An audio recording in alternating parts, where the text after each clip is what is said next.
नमस्कार दोस्तों, स्वागत है आप सभी का आज की इस वीडियो में। आज हम लोग देखेंगे कक्षा 7 के विज्ञान विषय के पाठ 14 यानी इकाई 14 के सभी अभ्यास प्रश्नोत्तर को। पाठ का नाम है ध्वनि। तो चलिए शुरू करते हैं ध्वनि से संबंधित सभी अभ्यास प्रश्नोत्तर को हल करना। सबसे पहला प्रश्न है, सही विकल्प का चयन कीजिए।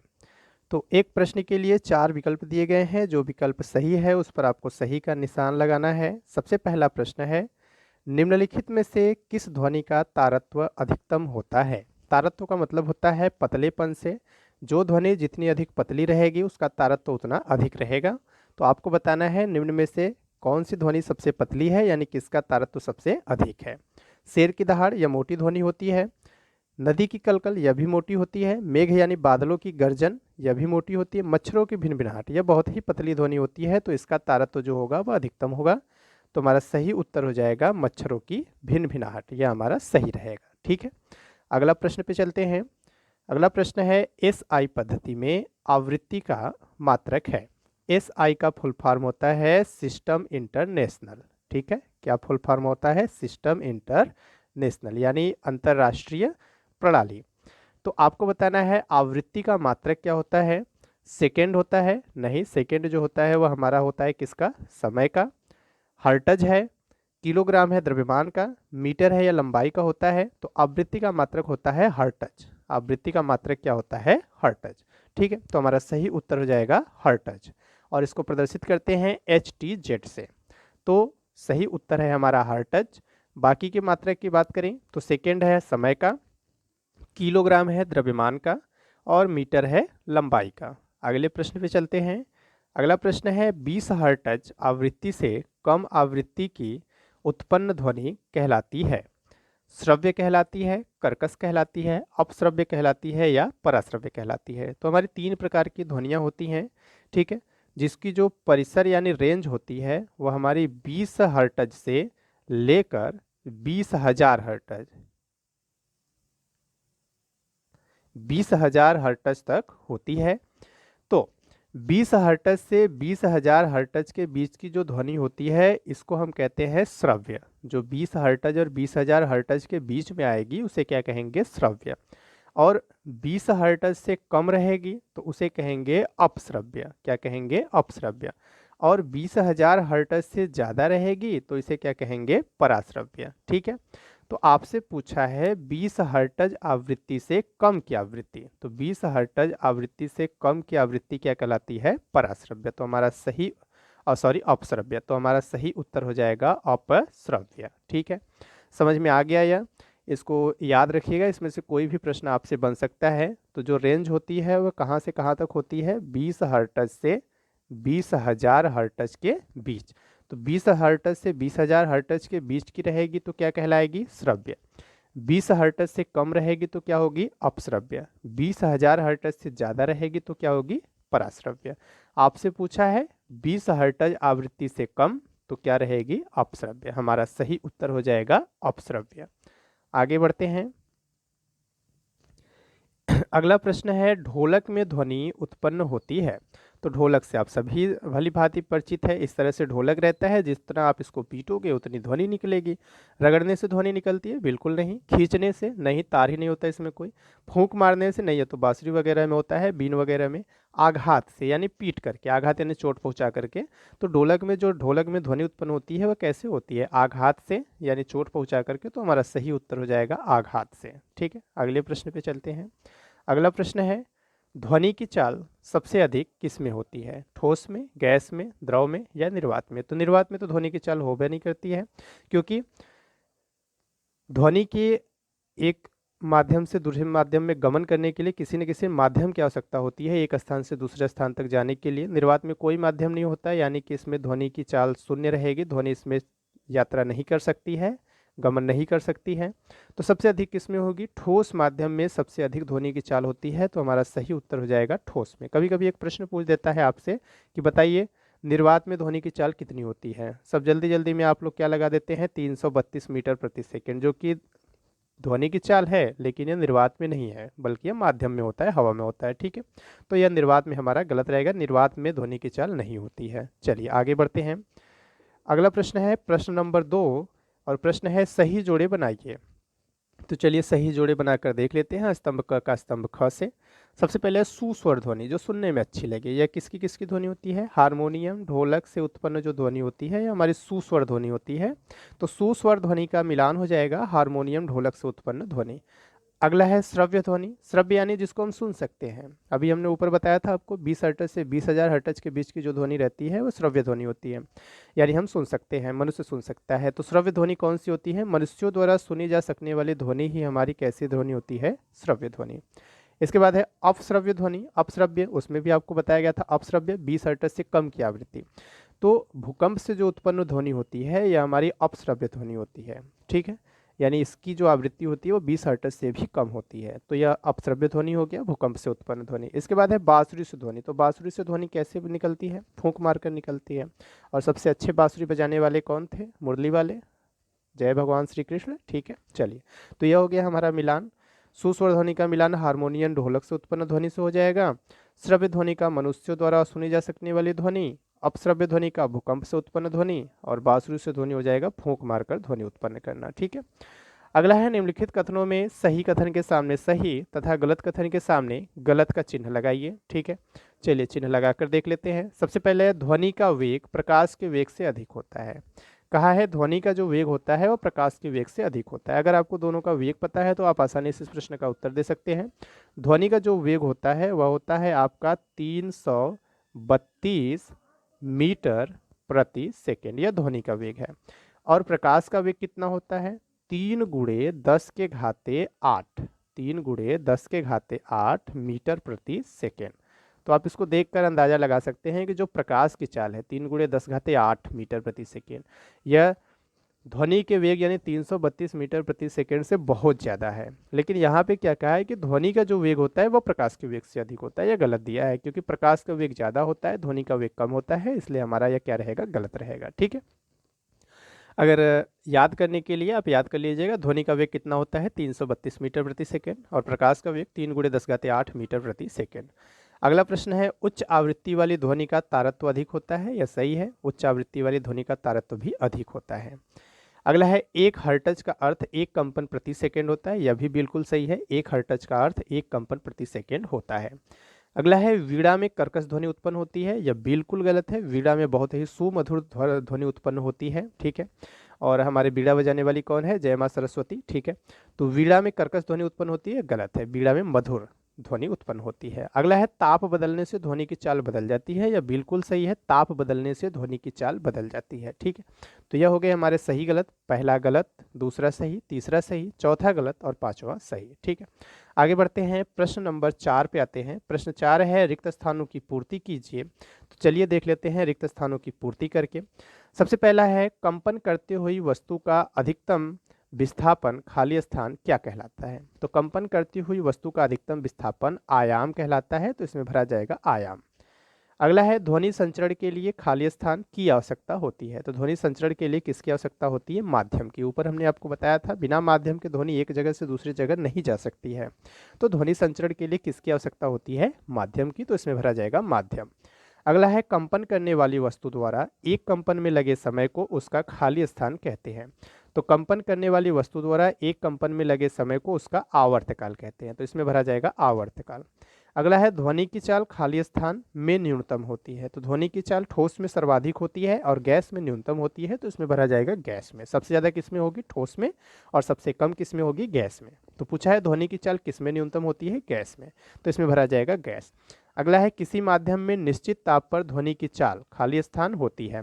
तो किसी भी माध्यम में निश्चित ताप पर ध्वनि की चाल भी निश्चित होती है, तो इसमें भरा जाएगा निश्चित। तो यह आपके रिक्त स्थानों की पूर्ति थी, जिसमें पहले में आपका भरा जाएगा आयाम, दूसरे में माध्यम, तीसरे में आवर्तकाल, चौथे में गैस और पांचवे में निश्चित, ठीक है। चलिए आगे बढ़ते हैं।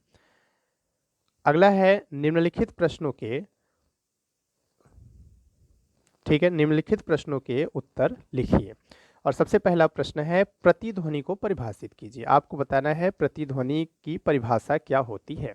तो प्रतिध्वनि को इंग्लिश में कहते हैं इको। तो चलिए देखते हैं प्रतिध्वनि क्या होती है। किसी पहाड़ी के पास या किसी बड़े हॉल में चिल्लाने पर हमें वही ध्वनि दोबारा सुनाई देती है। इसे हम प्रतिध्वनि कहते हैं। अक्सर जब डीजे बजता है तो अगर दूर कहीं बड़ा घर है तो आपको वहीं डीजे की आवाज़ दोबारा सुनाई देती है, ठीक है। तो यही होती है हमारी प्रतिध्वनि, और यह ध्वनि के परावर्तन के कारण होता है। जैसे अगर यहाँ पर कोई बज रहा है और इधर कोई बड़ा सा मकान या पहाड़ी या कुछ भी है, जब यहाँ से ध्वनि जाती है तो वापस यहाँ से टकरा कर फिर यहाँ पे आती है, तो आपको वही ध्वनि 2 बार सुनाई देती है। बस इसी को हम क्या कहते हैं, प्रतिध्वनि कहते हैं। तो प्रतिध्वनि और गूंज में अंतर होता है, एक होता है गूंज और एक होता है प्रतिध्वनि। तो देखिए, प्रतिध्वनि तो आपको केवल एक ही बार सुनाई दिया, एक बार गया टकरा कर वापस आया तो आपको सुनाई दिया। लेकिन गूंज क्या होती है, बार बार सुनाई देती है। जब किसी आप बड़े हाल में चिल्लाते हैं, यहाँ से चिल्लाते हैं, चारों दिशाओं से बार बार आवाज आती है, तो इसको हम क्या कहते हैं, गूंज कहते हैं। तो यहाँ पे हमें प्रतिध्वनि पूछा है, किसी पहाड़ी या के पास या किसी बड़े हाल में चिल्लाने पर हमें वही ध्वनि दोबारा सुनाई देती है, इसे हम प्रतिध्वनि कहते हैं, और यह ध्वनि के परावर्तन के कारण होता है। आगे जब हम पढ़ेंगे गूंज के बारे में, अगर हमसे पूछा जाएगा तो गूंज हमें बार बार सुनाई देती है और प्रतिध्वनि हमें एक बार सुनाई देती है, ठीक है।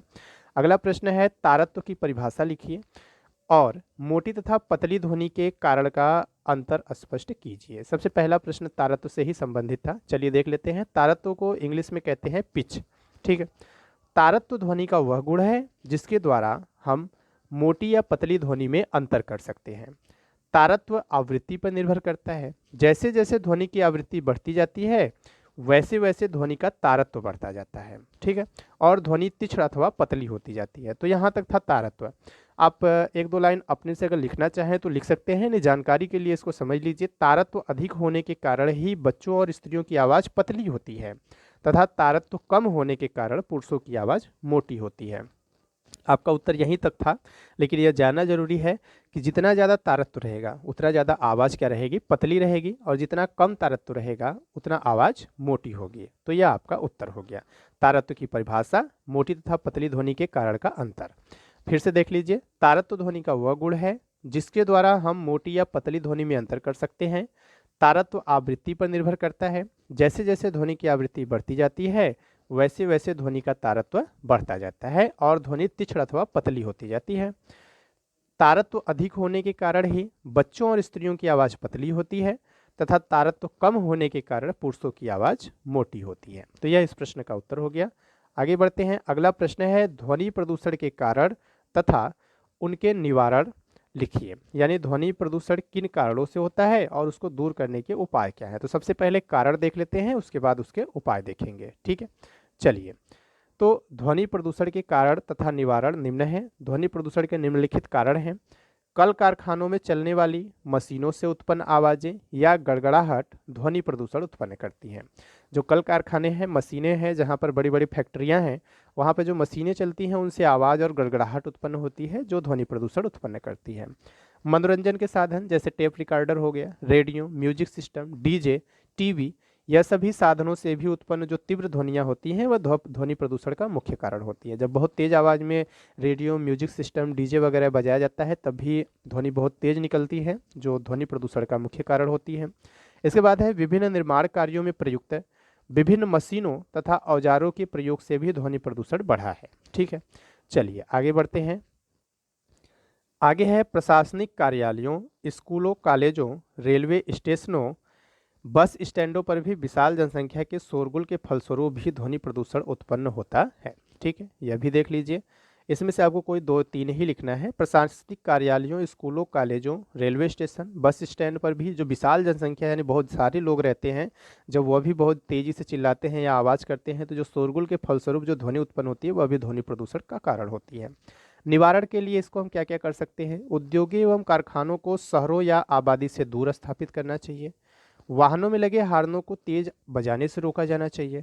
शहरों, औद्योगिक इकाइयों तथा सड़कों के किनारे हमें वृक्षारोपण करना चाहिए, क्योंकि जो वृक्ष होते हैं वह ध्वनि को सोखने यानी अवशोषण का कार्य करते हैं और ध्वनि प्रदूषण कम होता है। तो यह हो गया इस प्रश्न का उत्तर।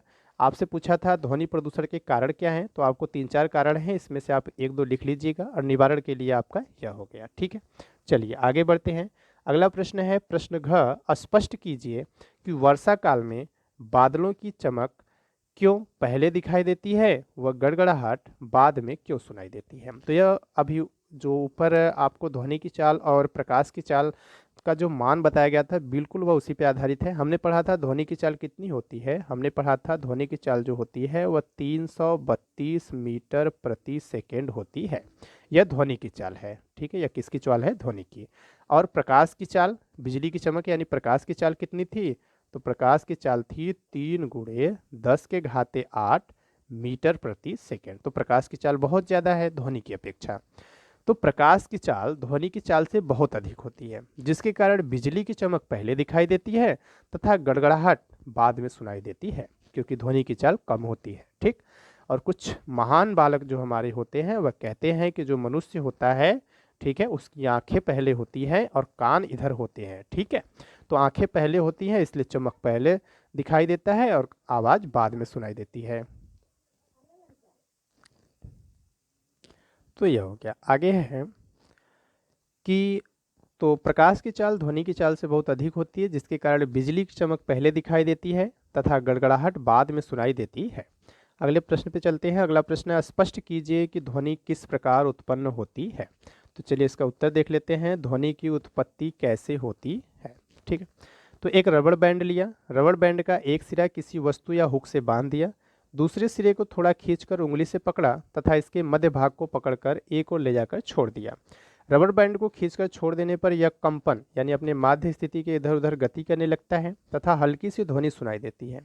जब यह कंपन करना बंद कर देता है तो ध्वनि बंद हो जाती है। इस प्रकार हमने देखा कि वस्तुओं में ध्वनि कंपन के कारण उत्पन्न होती है।